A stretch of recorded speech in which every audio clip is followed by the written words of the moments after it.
사단의 나라에서 건져서 그의 아들의 나라로 이전되며 이것이 부속이요 죄사함이라. 이게 칭의야. 칭의가 뭐예요? 그러니까 로드십 체인지로 이해를 해야 된다. 칭의라는 것은 미래의 심판에 이루어질 선포를 미리 하는 것을 말하거든요. 마지막 심판 때 우리가 이제 하나님의 진노를 받잖아요, 그죠? 그 진노로부터 우리를 건져주시는 걸 구원이라고 불러요. 이미 얻은 구원이라는 생각을 벗어나서 구원의 소망, 구원을 받은 자로서가 아니라 엄밀히 말하면 구원을 향해 가는 자로서.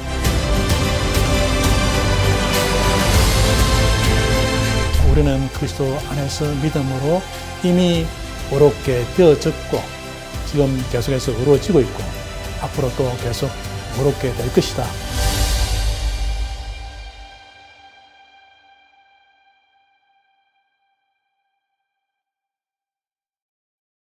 교수님께서 이제 자주 쓰신 표현이 현재적 칭의 또는 현재적 구원, 미래적 칭의 또는 미래적 구원 또는 종말론적 구원 이런 표현을 쓰셨는데 이게 사실 일반 사람들에게는 너무 생소한 의미인데 이거를 좀 설명해 주시면 감사하겠습니다. 이게 생소한 것 자체가 비극이죠.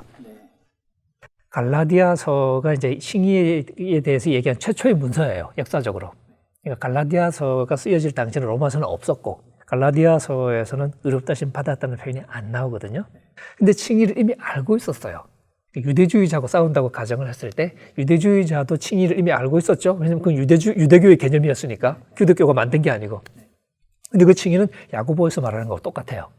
마지막 심판 때 하나님이 well done 해주시는 게 칭의예요. 그러니까 어떻게 율법을 잘 지키고 순종하면 그 사람을 하나님이 마지막 심판 때 너 참 잘했다. 복음서의 그 비유처럼 잘하였도다. 착하고 충성된 종아. 이게 이제 그 칭의거든요. 그러니까 칭의는 원래 마지막 심판 얘기거든요. 그런 맥락에서 바울이 갈라디아서를 썼어요. 이제 재미있게 이제 로마서에 가면 현재적인 칭의가 나오죠. 의롭다심 받았다 하는 얘기가 나와요. 우리는 로마서부터 시작하니까 이제 갈라디아서도 이제 다시 그렇게 덮어서 읽으니까 그런데 근데 재미있는 것은 의롭다심 받았다는 표현만 있는 게 아니고 로마서에서도 의롭다심 받을 것이라는 표현이 계속 나와요. 맞습니다. 근데 우리가 그건 또 무시해. 근데 제일 처음 나오는 게 오히려 미래예요. 그렇습니다. 2장 13절에. 예. 그 야고보하고 똑같아요. 근데 바울은 그 2장 13절 지나고 조금 뒤에 보면 우리 한글 성경 번역한 대로 보면 내 복음에 이른 바와 같이 자기 복음이라는 사실을 분명히 못을 봤거든요. 그러니까 바울도 우리가 율법을 듣는 사람이 아니라 율법을 행하는 사람이 의롭다심 받는다는 것을 전제하고 얘기를 시작한 거라는 거죠. 그럼 무슨 얘기를 했겠냐. 그게 이제 우리가 찾아내야 될 것이고 미래적인 측면을 우리가 많이 잊어버렸죠. 복음서 읽을 때는 하나님 나라가 핵심 주제인데 하나님 나라의 현재성을 많이 강조하거든요. 근데 막상 복음서 읽어보시면 하나님 나라의 현재성을 강조하는 얘기는 별로 많지 않아요. 억지로 찾아내면 많이 있겠지만 읽는 그대로 편하게 읽었을 때는 다 미래예요. 몇몇 구절이 현재적인 느낌을 주거나 현재로 말하는 구절이 있긴 해요. 근데 대부분은 미래예요. 근데 우리가 말할 때는 통계가 뒤집어져요. 우리는 미래는 별로 얘기 안 해. 다 하나님 나라의 현재성. 그리고 하나님 나라를 좋아하는 사람들이 왜 좋아하냐면 그래야 우리 현재가 말이 되기 때문에. 구원은 이미 그냥 받는 것 같고 그러니까 우리 현재가 의미가 없는 거니까. 근데 그 의미를 줄 수 있는 개념이 하나님 나라의 비전인 것 같아요. 그래서 하나님 나라의 개념에 막 몰두를 해요. 근데 그 하나님 나라의 개념을 알기 위해서 성경을 뒤지지만 잘 모르겠어. 왜? 안 가르쳐 주니까. 예수님은 하나님 나라를 가르치는 게 아니고 하나님 나라를 전제하고 여기 어떻게 들어갈 수 있는지를 가르쳤던 거죠. 그러니까 그런 면에서 우리는 미래적인 하나님 나라에 들어가는 방법으로서의 어떤 예수님의 가르침을 조금 더 이렇게 신중하게 고려해야 되고 바울도 저는 마찬가지로 생각하고요. 바울이 의롭다 하심을 현재라고 이렇게 얘기하는 로마서에서도 미래가 여전히 나오고 그리고 그 현재가 끝이 아니라 결국은 미래의 구원이 나오죠. 로마서의 주제는 칭의가 아니라 사실 구원이에요. 그 구원에 이르는 과정이 로마서 5장, 6장, 7장, 8장에 쭉 나오는데 근데 미래의 소망에 관한 얘기죠. 그 부분 우리가 그렇게 눈여겨보지 않는단 말이죠. 그런 면에서 우리가 지금 패러다임을 바꿀 때 고쳐야 될 것 중에 하나가 이미 얻은 구원이라는 생각을 벗어나서 구원의 소망을 우리가 회복하지 않으면 별로 희망이 없다. 그래서 이제 그런 패러다임 속에서 우리가 신약성경 읽으면 결국 구원을 받은 자로서가 아니라 엄밀히 말하면 구원을 향해 가는 자로서 우리가 신약성경의 말씀을 들을 필요가 있다는 거죠. 그런데 이 미래를 우리가 너무 오랫동안 잊어먹어봤죠. 구원 받았다. 그러니까 구원 받았다는 말을 자꾸 하다 보니까 생기는 역효과 중에 하나가 뭐냐면 구원이 아무것도 아닌 게 되어버렸어요. 내가 이미 구원 받았어요. 지금 내가 나를 봐도 좀 시원찮아. 근데 구원은 받았대. 그럼 이제 구원이 시원찮은 거예요. 구원이 심리적인 게 되어버리는 거죠. 근데 실제 성경에서 말하는 구원은 그게 아니고 마지막 심판 때 우리가 이제 하나님의 진노를 받잖아요. 그죠? 그 진노로부터 우리를 건져주시는 걸 구원이라고 불러요. 그러니까 그건 실제 사건이에요. 추상적인 개념이 아니고. 근데 그 사건이 이미 벌어지진 않았죠. 데살로니가 전서에 말하는 것처럼 진노로부터 우리를 건져주시는 그걸 우리가 기대한단 말이죠. 그게 구원 개념인 거죠. 근데 그럼 바울이 왜 자꾸 그걸 현재화시키냐? 어떤 때는 현재화시키는 거예요. 예수 그리스도 때문에 그걸 현재화시키는 거니까. 지금 현재 우리가 그리스도를 만나고 현재 그리스도의 십자가와 부활의 은총에 참여하니까 그러니까 현재 결정적인 변화가 일어나니까 현재적인 언어를 쓰지만 우리가 다 주 심판 때 앞에서 우리가 한 행위대로 심판을 받는다. 그때 의인이라 칭함을 받아. 다시 말하면 칭의도 이 세례 때의 그 첫 열매를 받음, 그러나 종말의 최후 심판 때 완성을 받음. 첫 열매 이미 받았지만 완성은 아직 아님. 이 구도 속에 있잖아요. 이걸 종말론 유보의 구조라고 그러거든. 바울은 분명히 이 칭이 어렵게 되고 혹은 구원받게 되는 이 부분을 다룰 때에 이미 현재 시제와 미래 시제를 사용되고 있습니다. 예를 들면은 소위 칭의 의보다도 더 포괄적인 구원의 의를 이야기할 때에 예를 들면 빌립보서 2장 12절 이하에서 너희는 두렵고 떨림으로 너희 구원을 이제 이루라 하는 이 부분에서는 분명하게 우리의 삶, 우리의 순종이 우리의 구원을 이루어가는 데 있어 필수적인 부분인 것처럼 바울은 분명히 말하고 있기 때문입니다. 마찬가지로 성화도 마찬가지야. 세례 때 우리가 하나님의 거룩한 백성이 된 거야. 그게 성화라는 의미예요. 성화는 이 세상으로부터 분리되어 하나님께 바쳐짐 그 뜻이에요. 세례 때 그렇게 된 거야. 그래서 하나님은 거룩한 백성이 된 거예요. 종말에 그게 완성이 돼. 그러니까 성화와 칭의는 완전히 파랄렐 개념이야.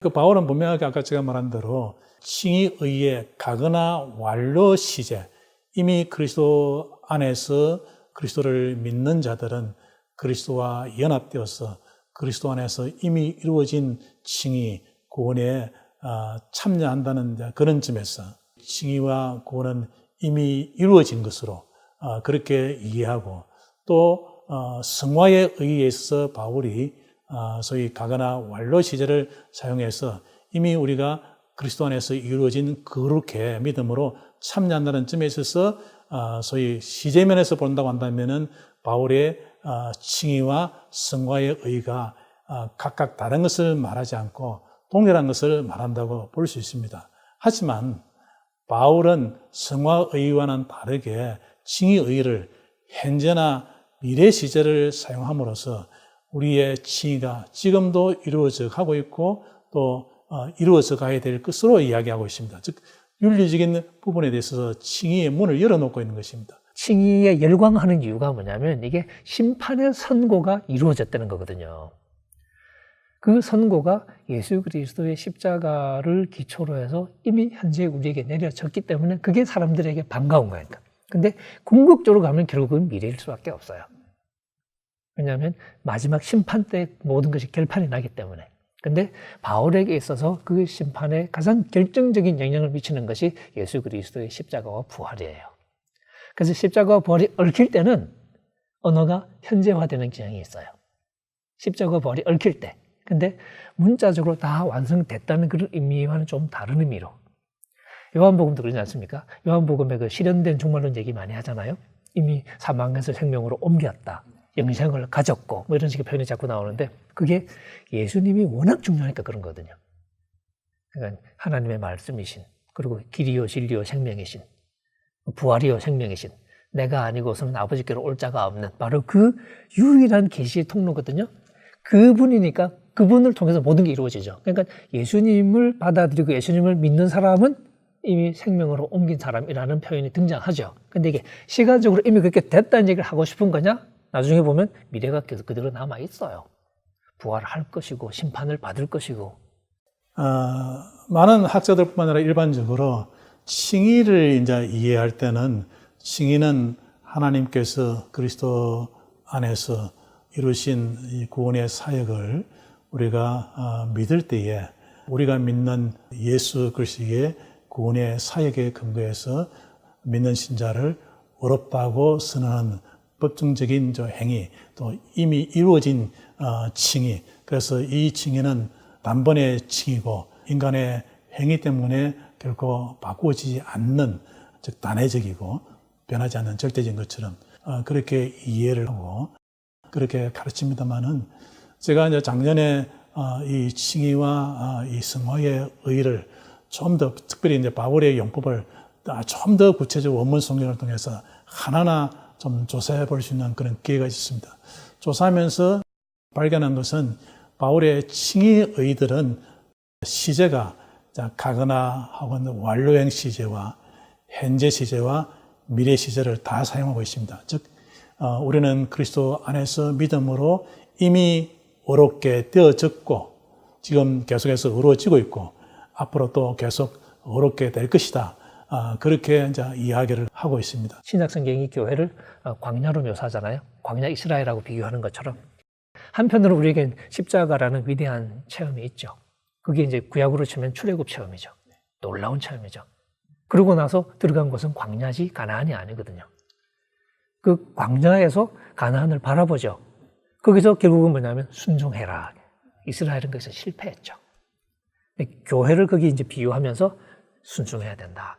히브리서 같은 데 분명히 나오는 것처럼 구원에 미치지 못하는 자가 있을까봐 이제 계속 이제 걱정하면서 그런 좀 미래 소망을 향해 가는 구원의 소망이라는 그 미래적인 측면을 우리가 회복하지 않으면 우리의 그 구원의 패러다임에서 조금 이렇게 아무리 얘기해도 잘 이렇게 납득이 안 될 것이다. 그래서 제가 이제 강조하는 것 두 가지 바로 그거죠. 한편으로는 구원의 소망이라는 미래적인 측면을 우리가 회복해야 되고, 그 다음에 순종의 구원론적인 중요성을 우리가 일단 인정을 해야 되고, 이 두 가지가 되고 나면 그러면 복음이 뭐가 좋은데? 라는 얘기를 하게 되겠죠. 바로 그 대목에서 사도 바울이 죽은 자를 살리시는 하나님을 바라보는 믿음, 그 다음에 이 세상에 다른 조건과 관계없이 새로운 생명으로 우리에게 찾아오시는 하나님의 은혜에 관해서 얘기를 들려주면서 이 복음이야말로 모든 믿는 자를 구원에 이르게 하시는 하나님의 능력이 된다 하는 능력으로서의 복음을 얘기를 할 거라는 거죠.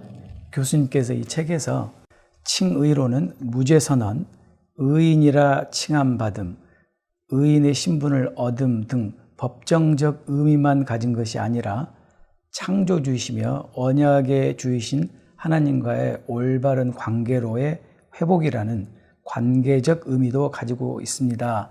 라고 말씀하셨는데 이 부분에 대해서 교수님 구체적으로 설명해 주시면 감사하겠습니다. 지금은 그게 지금 내가 말한 바가 우리 신학학자들의 다수의 견해예요. 대다수의 견해라고 해도 맞아요. 이 칭의에는 이 법정적 그 의미도 있고 동시에 관계적 의미도 있다. 그런데 한 20세기 중반 전까지만 해도 칭의를 전통적으로 법정적 개념으로만 이해를 했어요.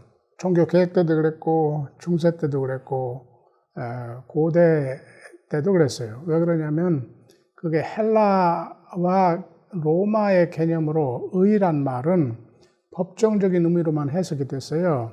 그런데 그렇게 해서 칭의론을 하나님으로부터 그리스도를 믿음으로 무죄 선언을 받음, 그래서 의인이라는 신분을 얻음, 이렇게만 정의하니까 당장에 무슨 문제가 생기냐면 그러면 나는 세례 때에 이미 의인이라 선언받고 이미 죄사함 받고 무죄 선언받고 의인이라 칭함받았으니까 최후의 심판 때 받을 그 의인이라 칭함을 미리 지레 받았으니까 그러면 아무렇게나 살아도 최후 심판 때 나의 의인됨이 다만 확인이 될 뿐이다. 이렇게 되니까 윤리적 의무를 내포하지 않은 칭의론이 가르쳐져 가지고 알다시피 우리 개신교 전체의 그 신앙, 그 영성에 윤리 없는 구원의 확신만 강조되는 상황이 됐어요. 그래서 사실 19세기 말부터 이 개신교 신약학자들이 이것에 대한 심각한 문제를 제기하기 시작했어요. 칭의론이 과연 이렇게 윤리를 내포하지 못한다면 이게 바울 신학의 중심이 될 수가 없다. 그리고 우리 신앙의 중심이 될 수 없다. 그래서 칭의론에 대한 심한 비하가 시작이 돼요. 19세기 말부터. 또 19세기 말에 무슨 중요한 발견이 이루어졌냐면 구약에 있어서는 의는 이게 언약적 개념이다. 관계에서 나오는 의무를 관계의 속에 있는 파트너들이 다함을 의미한다. 그러니까 의란 관계에서 나오는 의무를 다함으로써 올바른 관계를 유지함을 의미한다. 바울이 이 헬란말로 편지를 썼지만 하나님의 의를 말할 때는 이 구약적 의미로 말한 거다. 그러니까 거기에는 법정적 의미만 있는 게 아니고 관계적 의미가 있다. 그러니까 칭의를 어떻게 해석하냐면 법정적 의미로 무죄 선언됨, 즉 죄용서, 의인이라 신분 얻음과 함께 그게 법정적 개념이에요.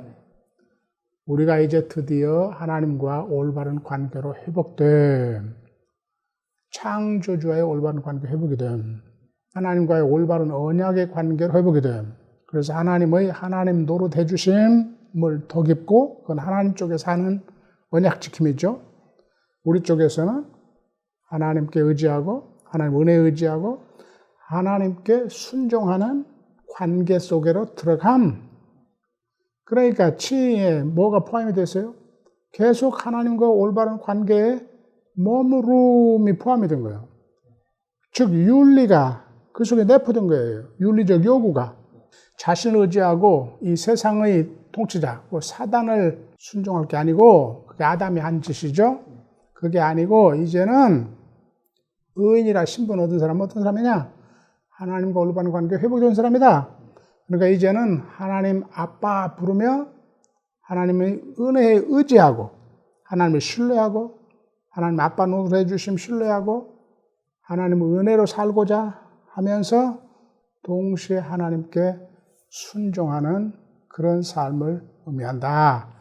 그런 삶으로 들어감, 그게 칭의다. 이렇게 칭의를 법정적, 관계론적 양쪽으로 다 해석해야 된다. 그런 말이죠.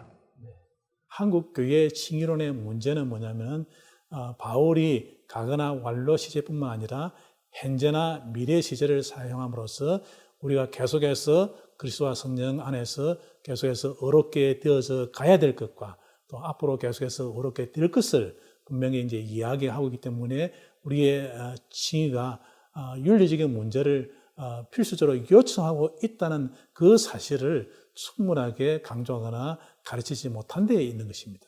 구원파 신학이, 한국의 구원파 신학이 바로 이런 하나님 은혜를 싸구려로 전락시키는 법정적 범주로만 해석하는 칭의론의 극단적인 표현이에요.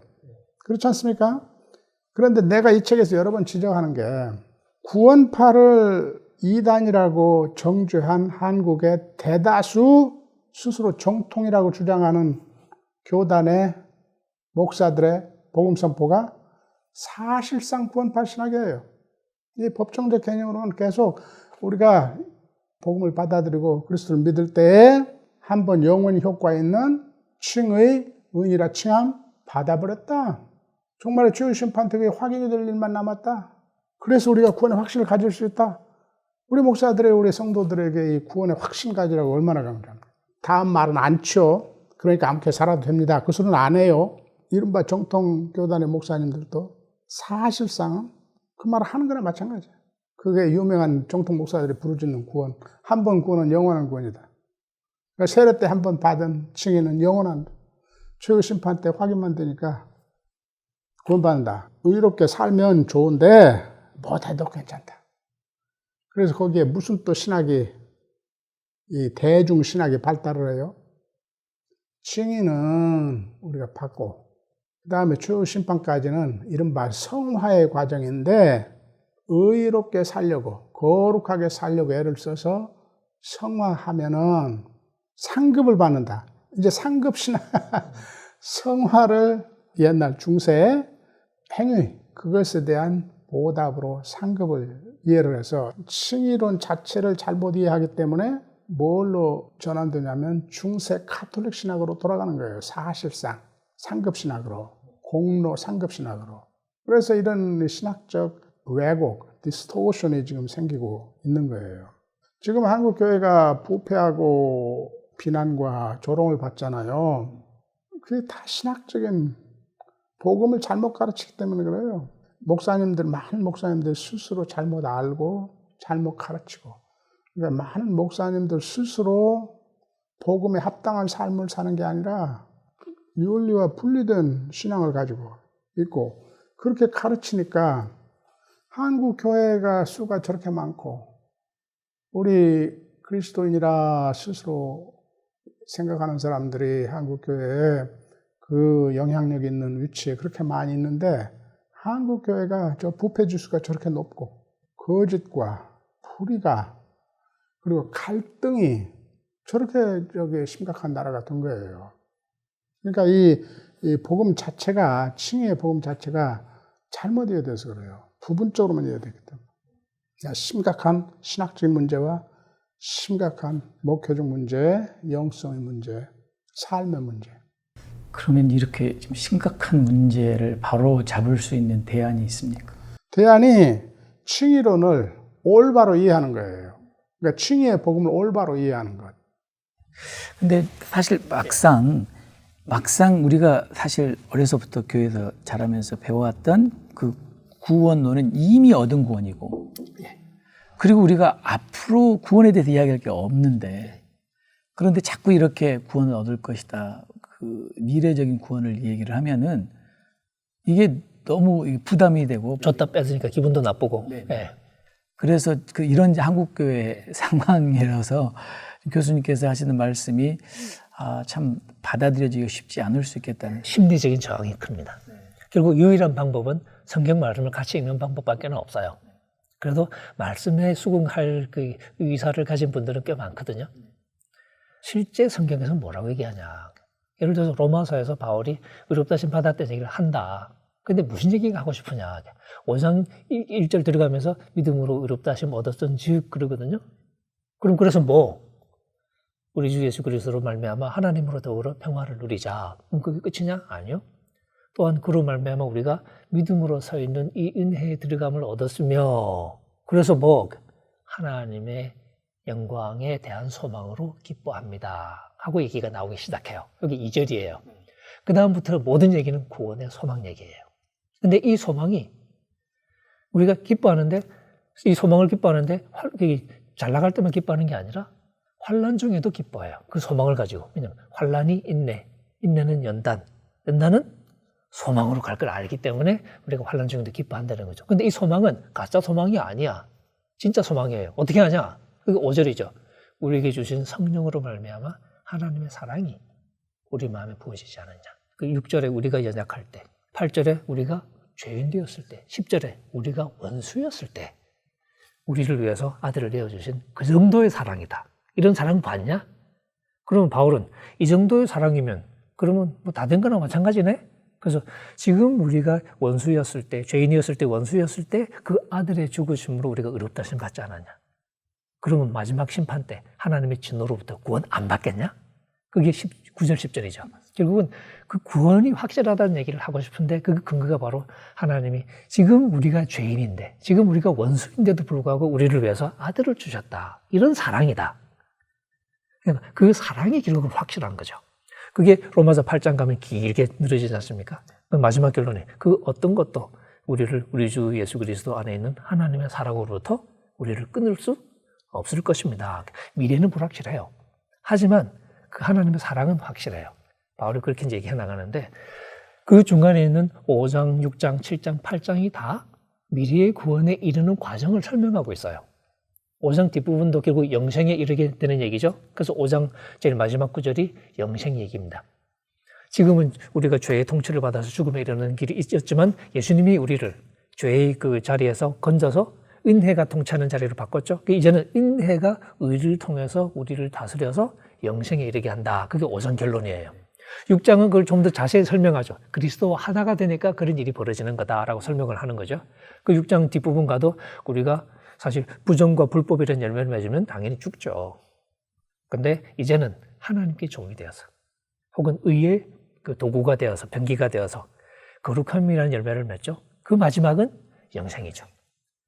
그러니까 죄의 텔로스, 죄의 마지막 결과는 죽음이고 거룩함의 마지막 텔로스, 결과는 영생이고. 그러니까 7장은 거기서 그 율법은 뭐 했냐? 그게 7장이죠. 8장은 결국 성령의 언어가 나오죠.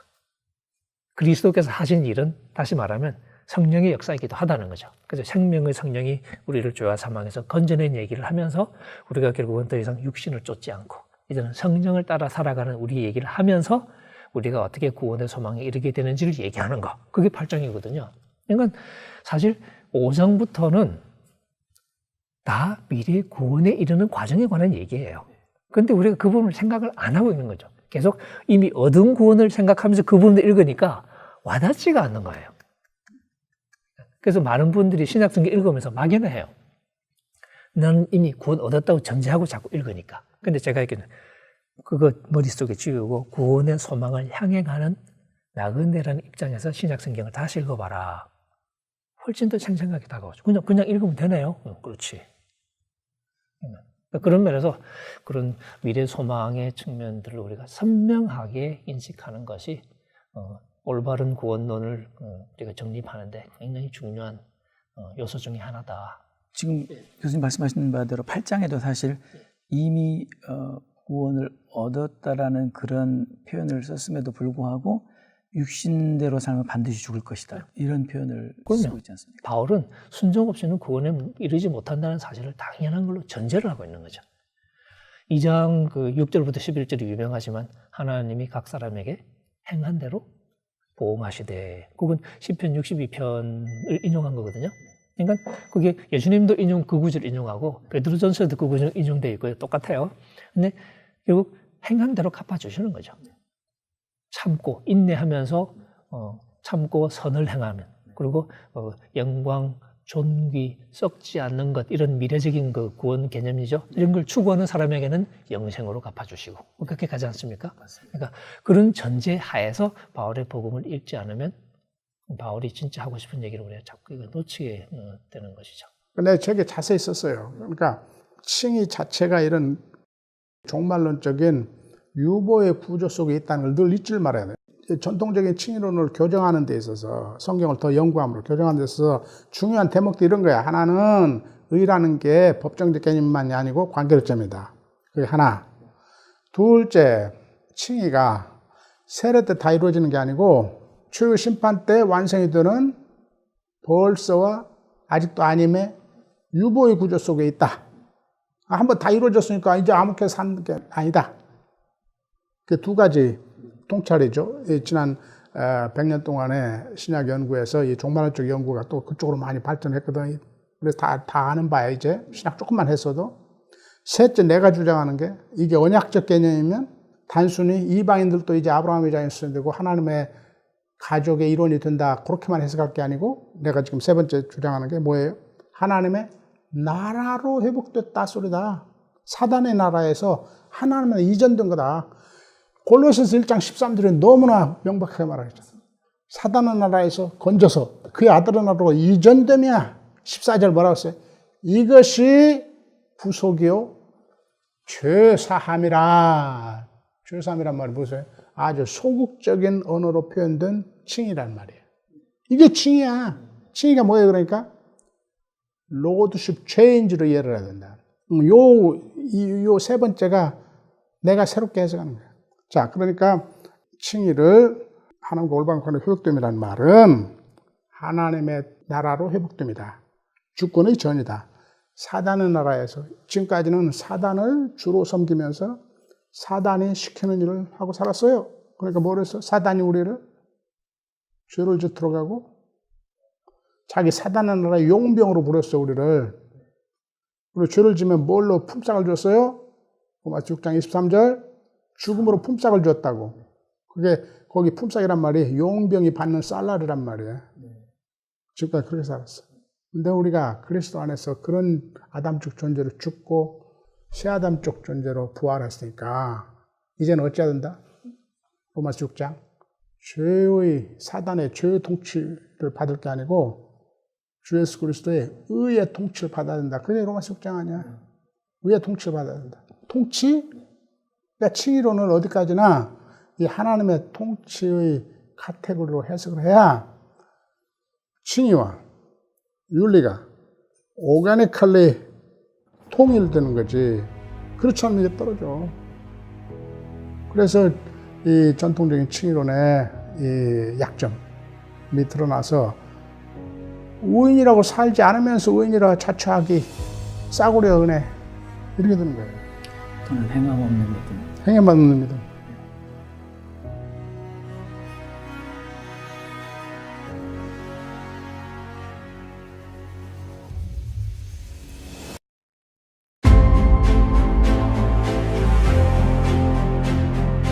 복음에 대한 이해가 확실해야 돼요. 바르고 확실해야 돼요. 구원 열차 올라탔으니 이제는 천국 행태께서 따놓은 거다. 아니, 따는 게 아니야. 그 양떼를 오도해서는 안 되지. 복음의 생명의 길로 인도를 해야죠. 그게 목자죠. 그게 선한 목자죠.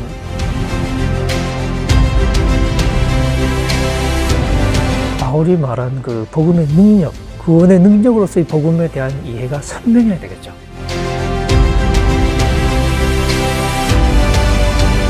내가 지금까지 알고 배웠던 그런 가르침에서만 성경을 보지 아니하고 오히려 성경 전체의 가르침을 통해서 내가 바꾸어지고 내 견해가 새로워져서 자신의 목회하는 교회가 나가서 한국 교회가 말씀을 따라서 조금씩 갱신되고 변화되지 않을까.